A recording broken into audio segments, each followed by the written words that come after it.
Assalamualaikum warahmatullahi wabarakatuh. Berjumpa kembali di channel Keluarga Misterius. Semoga kita dan kalian semua masih tetap selalu dalam lindungan Allah Subhanahu wa taala. Diberikan kesehatan, dilancarkan rezekinya, dan dimudahkan dalam segala urusan apapun. Amin ya rabbal alamin. Di kesempatan kali ini, saya akan membawakan kisah misteri yang ditulis oleh Ed Nafila. Oh iya, di dalam cerita ini, nama dan tempatnya disamarkan semua ya, untuk menjaga privasi pihak yang terlibat di dalamnya. Yuk daripada kita lama-lama langsung saja kita simak ceritanya. Di kesempatan kali ini, saya akan membawakan kisah misteri yang berjudul Satu Keluarga Tewas dengan Mengenaskan. Apa sebab dan akibatnya? Mari kita mulai ceritanya. Kali ini saya ingin menceritakan kisah satu keluarga yang disantet secara bersamaan. Dan pelakunya ini tidak lain adalah tetangganya sendiri. Masalah yang muncul itu memang sudah dari dulu, bahkan semua keluarganya Pak Purnomo ini pasti punya masalah dengan keluarganya Pak Wiryo. Letak rumah yang berhadap-hadapan membuat keduanya sering berseteru. Dari hal sepele pun dipermasalahkan. Apalagi Pak Purnomo yang sudah berkeluarga, yang mempunyai anak kecil, membuat setiap harinya pasti ada masalah. Mulai dari hal yang sepele, dari mainan anak-anaknya, dari perihal buang sampah, apalagi dengan keadaan keluarganya Pak Purnomo yang secara perekonomiannya itu jauh lebih baik daripada keluarganya Pak Wiryo. Setiap kali apapun yang dibeli oleh keluarganya Pak Purnomo, Bu Siti istrinya Pak Wiryo selalu mengarang cerita kepada orang-orang lain. Padahal orang tuanya Pak Purnomo sendiri tidak pernah merepotkan orang lain, apalagi menghutang. Yang pada dasarnya keluarga Pak Wiryo yang memang selalu mencari-cari masalah dengan keluarganya Pak Purnomo. Pernah satu waktu orang tuanya Pak Purnomo adu mulut dengan Bu Siti, sampai para tetangga sebelah itu berdatangan berusaha menengahi percekcokan keduanya. Masalah yang paling terakhir yang mungkin membuat keluarganya Pak Wiryo ini sakit hati. Orang tuanya Pak Purnomo memang pernah mengatakan secara langsung, "Kamu itu orangnya iri sama keluarga saya. Hidupmu itu tidak pernah punya ketenangan. Keluargamu itu terus ikut campur urusan orang lain. Hidupmu saja belum benar. Urus saja keluargamu sendiri. Tidak usah ngurusin hidup orang lain." Mungkin dari perkataan itulah yang membuat permasalahan antara dua keluarga ini kian memanas. Dan mungkin saja yang membuat Bu Siti dan Pak Wiryo akhirnya melakukan hal yang tidak disangka-sangka oleh keluarganya Pak Purnomo. Singkat ceritanya, sewaktu Pak Purnomo ada di luar kota karena memang pekerjaannya sebagai karyawan pabrik, dia mendengar kabar kalau kedua orang tuanya itu sakit-sakitan, termasuk juga kedua adiknya yang juga sakit-sakitan. Pak Purnomo sampai kebingungan kenapa satu keluarganya ini sakit semua. Sakitnya yang secara bersamaan hanya selang beberapa minggu saja. Pertama bapaknya sakit, sewaktu diperiksa kata dokter tulang kakinya keropos sehingga tidak bisa berjalan lagi, atau bisa dikatakan lumpuh sebelah. Setelah itu disusul oleh ibunya Pak Purnomo. Ibunya juga terbaring di kamar, tidak bisa menggerakkan tubuhnya. Jika digerakkan sedikit pinggangnya itu terasa sakit sekali. Sampai akhirnya adiknya Pak Purnomo membeli sebuah kursi roda untuk membantu ibunya beraktivitas di rumah. Dan yang ketiga disusul adik perempuannya Pak Purnomo yang secara tiba-tiba mengalami kecelakaan yang membuat kakinya itu membengkak sebelah. Serta yang terakhir itu adalah adiknya yang paling kecil yang namanya Iwan, yang seusia dengan anaknya Pak Wiryo. Saat dirinya main bersama anaknya Pak Wiryo, Iwan dipersilahkan masuk ke dalam dan diberi segelas air minum. Setelah meminum air dari keluarganya Pak Wiryo, pulang-pulang Iwan muntah-muntah dan perutnya itu tiba-tiba membesar. Pak Purnomo yang ada di luar kota pun memutuskan untuk segera pulang menemui keluarganya. Salah satu tetangga yang mengurus keluarganya Pak Purnomo ini menyarankan untuk mencari solusi bukan hanya lewat dokter saja, tapi agar mencoba mencari tahu lewat ustadz di kampung sebelah, yaitu Pak Soleh, yang katanya Pak Soleh ini bisa menyembuhkan penyakit yang dialami adiknya Pak Purnomo, yaitu Iwan. Mungkin kakaknya yang perempuan dan juga kedua orang tuanya didiagnosis dokter masih bisa dikatakan wajar-wajar saja, tapi tidak untuk Iwan. Dari saran tetangganya ini, akhirnya Pak Soleh pun dipanggil ke rumah Pak Purnomo. Saat Pak Soleh ini masuk ke dalam rumah, langsung dihadapkan dengan keadaan Iwan yang terbaring dengan perut yang membesar. Astagfirullahaladzim. Kalimat pertama yang diucapkan Pak Soleh membuat Pak Purnomo dan tetangganya ini terkejut. "Ada apa Pak Ustadz?" tanya Pak Purnomo. "Mohon maaf, saya merasa ada hal yang aneh saat melihat adik ini terbaring." Pak Soleh yang dipersilakan masuk ke dalam. Di ruang tamu mereka mengobrol. Pak Purnomo juga mempersilahkan Pak Soleh untuk melihat kondisinya Iwan secara dekat. Setelah masuk ke kamar, melihat perut Iwan yang membesar, perutnya pun dipegang oleh Pak Soleh. Pak Soleh sembari memejamkan mata dan juga berdoa. Selepas menarik tangannya dan mengatakan tentang kondisinya Iwan yang mengalami sakit-sakitan. Tapi itu ternyata bukan sakit seperti pada umumnya. Ternyata ada sesuatu yang masuk ke dalam perutnya Iwan yang berupa hal gaib. "Sebenarnya ada masalah apa dengan adikmu ini?" tanya Pak Soleh. Iwan pun menjelaskan dalam keadaan dia yang sakit menahan perut yang benar-benar sangat sakit seperti ditusuk-tusuk. "Kemarin saat saya ini main sama tetangga sebelah, saya dipersilahkan masuk ke dalam. Saya duduk dikasih air minum, dan saya pun kemudian meminum air itu. Tapi setelah itu saya balik ke rumah, kok secara mendadak itu saya langsung mual-mual dan muntah-muntah. Muntahnya pun seperti ada darahnya. Padahal sebelumnya saya itu tidak pernah ada keluhan sakit, dan keesokan harinya perut saya itu rasanya sakit seperti ditusuk-tusuk, dan setiap malam itu benar-benar terasa sakitnya," ujar Iwan menjelaskan. Setelah mendengar penjelasan dari Iwan, Pak Soleh kembali memegang perutnya Iwan. Dielus-elus perutnya sembari membaca ayat-ayat suci Al-Quran. Perutnya yang kian mengempes, tapi kondisinya Iwan yang terus memberontak, menggelinjang, guling ke kanan, guling ke kiri dengan teriakan kesakitan. Tapi Pak Soleh tetap saja dengan kusuk membaca doanya. Saat perutnya Iwan ditekan oleh Pak Soleh, muncullah sesuatu dari dalam perutnya Iwan, yaitu berupa paku yang sudah berkarat dan juga berlumuran darah. Sementara kedua orang tuanya yang menyaksikan dari kejauhan karena kondisinya yang memang tidak memungkinkan untuk berjalan dan mendekat kepada Iwan. Mereka menyaksikan sendiri kalau di dalam perutnya Iwan ada paku yang tertancap.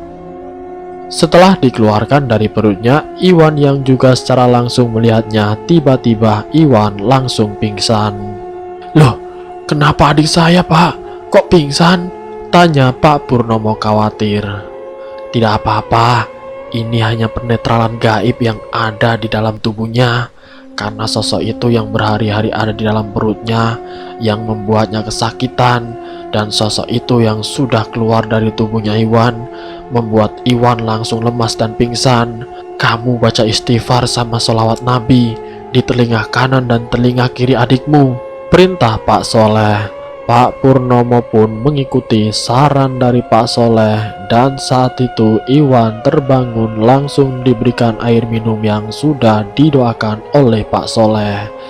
Iwan merasakan tubuhnya seperti sehat kembali, walaupun secara fisik seutuhnya itu masih dalam keadaan lemah. Tapi setidaknya rasa sakit itu sudah benar-benar hilang. Yang membuat Iwan merasa bersyukur semuanya sudah berlalu. Namun ternyata bukan sampai di situ saja. Pak Purnomo menanyakan, termasuk keluarganya Pak Purnomo juga menanyakan kepada Pak Soleh. "Siapa yang mengirimkan paku itu, Pak?" tanya Pak Purnomo. Pak Soleh pun menjawab dengan tegas, "Ini tidak jauh dari rumah kalian. Apakah kalian semua ini ada masalah sebelumnya?" Pak Purnomo yang mendapat pertanyaan tersebut akhirnya pun menjelaskan semua masalah yang menimpa keluarganya. Kalau mereka memang ada masalah dengan keluarganya Pak Wiryo, termasuk anak yang usianya sama dengan adiknya Pak Purnomo. Dari itulah akhirnya timbul kecurigaan kalau ini adalah ulah dari keluarganya Pak Wiryo. Tapi waktu itu Pak Soleh menyarankan agar tidak berburuk sangka. Sekalipun itu ulahnya Pak Wiryo, jika Allah mengendaki sosok gaib itu akan balik ke pelakunya. Tapi sebaiknya kalian semua jangan dendam dengan tetangga sendiri. Walaupun selalu bermusuhan, tidak rukun dengan kalian selama bertahun-tahun, tapi sebaiknya jangan pernah suuzon terhadap siapapun, tutur Pak Soleh. Setelah Iwan kondisinya sudah mulai membaik, Pak Soleh pun duduk lagi di ruang tamu. Tapi saat Pak Soleh sedang mengobrol dengan adiknya Pak Purnomo yang perempuan, Pak Soleh ini melihat seperti ada sesuatu yang ada di dalam kakinya. Setelah diamat-amati, ternyata benar ada gaib yang di bagian kaki kiri adiknya Pak Purnomo. Mbak, kakinya kenapa, Mbak?" tanya Pak Soleh. "Kemarin saya kecelakaan, tapi sampai sekarang saya belum bisa sembuh sepenuhnya, Pak. Saya jalan itu masih agak susah," jawab adik perempuan Pak Purnomo. "Kecelakaan di mana, Mbak?" tanya Pak Soleh. "Itu, Pak, di jalan mau masuk ke gang, saya jatuh ketimpa motor dan kakinya jadi seperti ini. Kata tukang urutnya saya tidak apa-apa, tapi sampai saat ini kok tidak sembuh-sembuh. Ini sudah hampir seminggu lebih, mungkin hampir 10 harian," jawab adik perempuan Pak Purnomo. Setelah mendengar penjelasan dari adiknya Pak Purnomo, Pak Soleh mencoba berkomunikasi menggunakan mata batinnya. Karena merasa ada yang aneh, tidak berselang lama Pak Soleh yang menemukan jawaban menjelaskan apa yang sebenarnya terjadi pada adiknya Pak Purnomo. Kalau yang terjadi pada adiknya Pak Purnomo, kecelakaan itu ada sesuatu yang sengaja membuat adiknya Pak Purnomo jatuh tertimpa motor. Dan jatuhnya ini menimba ke kaki yang membuat kakinya ini sampai sekarang belum juga sembuh. Mungkin dari penjelasan tadi, adiknya Pak Purnomo sudah datang ke tukang pijat, bahkan kepada dokter spesialis tulang. Tapi sampai 10 hari ini keadaan kakinya masih terbungkus perban dan sulit untuk berjalan. Lukanya bukannya semakin membaik, tapi ternyata tambah membengkak. "Maaf, Pak, ini ada sesuatu yang ganjil yang ada di dalam kaki adik kamu," ujar Pak Soleh. "Maksudnya bagaimana, Pak? Apa seperti adikku tadi Iwan?" tanya balik Pak Purnomo. "Kurang lebihnya seperti itu, Pak," jawab Pak Soleh. "Astagfirullahaladzim, terus bagaimana, Pak?" kata Pak Purnomo panik. "Berdoa saja, kita sama-sama berdoa, insya Allah bisa sembuh. Semoga Allah mengizinkan. Dengan barokah doa Bapak, Ibu, dan saya, minta semuanya istighfar sembari bersolawat Nabi, meminta barokah doanya untuk adiknya Pak Purnomo. Semoga gaib yang ada di kakinya ini keluar dengan cepat karena di dalamnya ini yang saya lihat ada sesuatu gaib yang memang kiriman dari orang dan dia berdiam di dalam kakinya adikmu. Pak Soleh menjelaskan kepada keluarganya Pak Purnomo. Semuanya mulai membacakan ayat-ayat suci Al-Quran dengan Pak Soleh yang menetralisir rasa sakit yang menjalar di tubuh adiknya Pak Purnomo. Kakinya yang dipegang Pak Soleh membuat adiknya Pak Purnomo menjerit kesakitan. Kurang lebih setengah jam proses untuk mengeluarkan gaib yang ada di kakinya adiknya Pak Purnomo. Orang tuanya tidak tega melihat anak perempuannya yang kesakitan dengan tangisan dan jeritan. Sudah pak, kasihan, ujar orang tuanya Pak Purnomo. Sudah, tenang, tidak apa-apa, ini bukan dia yang nangis, tapi ini sosok gaib yang sudah merasuk ke tubuh anak bapak. Sudah, tenang saja, semuanya sholawat Nabi dan istighfar saja, pinta Pak Soleh. Sosok gaib yang bersarang di kaki kiri adiknya Pak Purnomo itu dipaksa untuk keluar. Dalam komunikasinya secara nyata kalau sosok itu adalah kiriman dari Bu Siti. Setelah mengikuti saran dari Pak Soleh, kaki adiknya Pak Purnomo setapak demi setapak, selangkah demi selangkah akhirnya bisa berjalan kembali. Alhamdulillahirabbil alamin ya Allah. Langsung sujud syukur adiknya Pak Purnomo karena selama hampir 10 hari dia tidak bisa aktivitas, tidak bisa bekerja untuk mencukupi kebutuhan kedua orang tuanya dan juga adiknya. Alhamdulillah, terima kasih Pak. Setelah kondisi Iwan dan adiknya Pak Purnomo ini sehat, giliran orang tuanya. Pak, saya minta tolong Pak, rengek orang tuanya Pak Purnomo. Memangnya ibu kenapa bu? Tanya Pak Soleh. Saya sudah hampir 3 minggu ini hanya berbaring di atas kasur karena bagian pinggang saya ini sangat sakit. Kata dokter tulang saya ini ada yang rusak. Apakah benar-benar seperti itu? Apa jangan-jangan seperti anak saya yang perempuan? Ibunya Pak Purnomo yang berada di kursi roda didekatkan kepada Pak Soleh. Pak Soleh yang secara spontan terkejut melihat kondisi ibunya Pak Purnomo. Astagfirullahaladzim, tidak bu, tulang ibu tidak ada yang rusak. Insya Allah, maaf ya sebelumnya itu ada apa? Yang pertama Iwan, terus yang kedua anak ibu yang perempuan. Ini ibu sakitnya sudah lama juga kan? Sebelum Pak Soleh menangani masalah tentang sakit yang dialami ibunya Pak Purnomo, Pak Soleh menanyakan tentang masalah yang menimpa keluarganya Pak Purnomo yang mengakibatkan satu keluarga sakit-sakitan. Akhirnya Pak Purnomo menceritakan sebab musabab karena memang ada beberapa hal termasuk ungkapan-ungkapan yang membuat tetangganya sakit hati, termasuk anaknya Pak Wiryo yang seusia dengan Iwan. Pak Wiryo dan Bu Siti itu memang pernah mengatakan, akan kubuat kalian semua itu sakit-sakitan, biar kalian tahu bagaimana rasanya tidak mempunyai apa-apa. Ungkapan itu pernah terucap yang waktu itu tidak direspon oleh Pak Purnomo. Pak Soleh pun akhirnya paham. Ternyata semua ini salah paham karena masalah yang sedari dulu. Setelah mendengar penjelasan itu, Pak Soleh meminta 1 botol air mineral. 1 botol air itu dibacakan doa dan setelah itu diminumkan ke ibunya Pak Purnomo. Air mineral yang sudah masuk ke tubuh ibunya Pak Purnomo, secara spontan ibunya Pak Purnomo berdiri dengan mengacungkan tangan ke wajahnya Pak Soleh. Kamu siapa? Pergi dari sini. Pak Purnomo yang melihat ibunya bertingkah aneh langsung menghampiri ibunya. Bu, ibu kenapa bu? Ujar Pak Purnomo. Tenang Pak, ini bukan ibunya sampean, tapi ini sosok yang selama ini singgah di tubuh ibunya sampean, jelas Pak Soleh.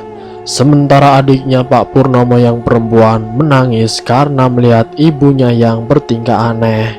yang tadinya tidak bisa berdiri karena pinggangnya sakit yang sudah hampir 3 minggu lamanya, tapi tiba-tiba berdiri dan menantang Pak Soleh seolah-olah seperti mengeluarkan tenaga dalam dengan gerakan-gerakan aneh.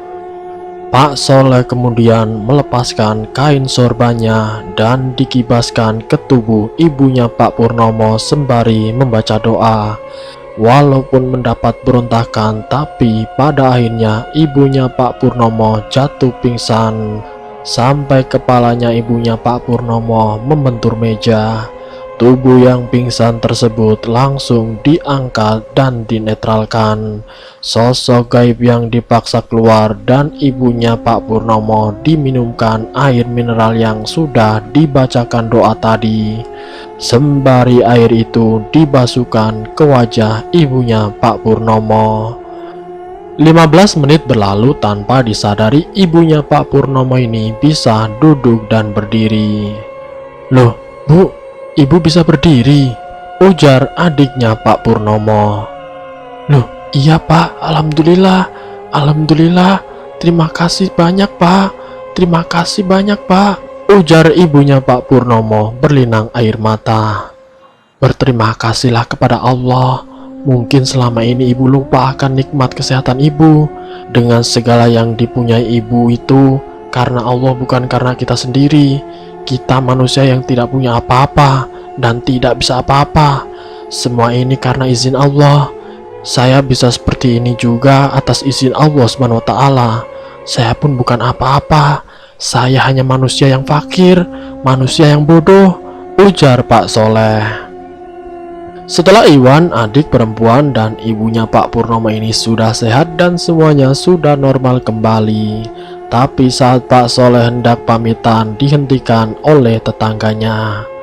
"Sebentar Pak, sebentar, mohon maaf, bukannya saya melarang sampean untuk pulang, tapi coba Bapak lihat dulu keadaan bapaknya Pak Purnomo. Apa ada yang aneh? Soalnya bapaknya itu tadinya tidak apa-apa, tapi sehabis dia ikut bekerja bangunan di rumah tetangga sebelah, pulangnya itu langsung kesakitan, dan setelah diperiksakan ke dokter, katanya tulangnya itu keropos dan tidak bisa berjalan seperti semula lagi. Apa jangan-jangan seperti yang dirasakan oleh ibunya Pak Purnomo? Coba diperiksa sebentar Pak. Maaf ya Pak, bukannya saya ikut campur," pinta tetangganya Pak Purnomo. Mendengar apa yang disampaikan oleh tetangganya itu, akhirnya Pak Soleh mendekati bapaknya Pak Purnomo. Termasuk Pak Purnomo pun mempersilahkan.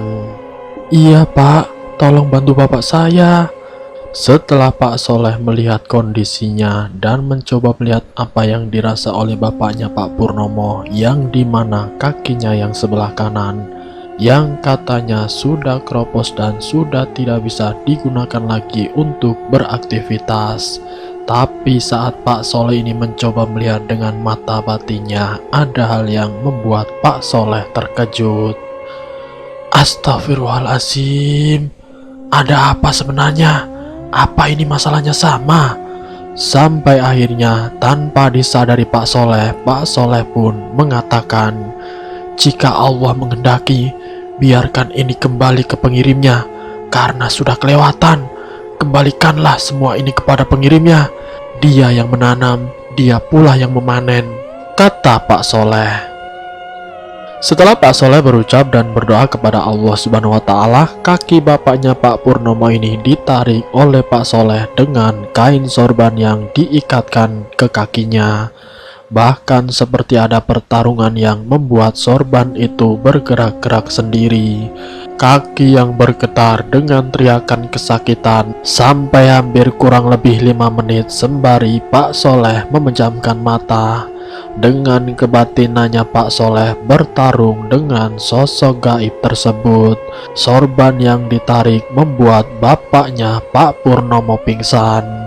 Air mineral yang tersisa dioleskan di bagian kakinya dan tiba-tiba kaki itu bergetar kembali hampir 1 menit lamanya.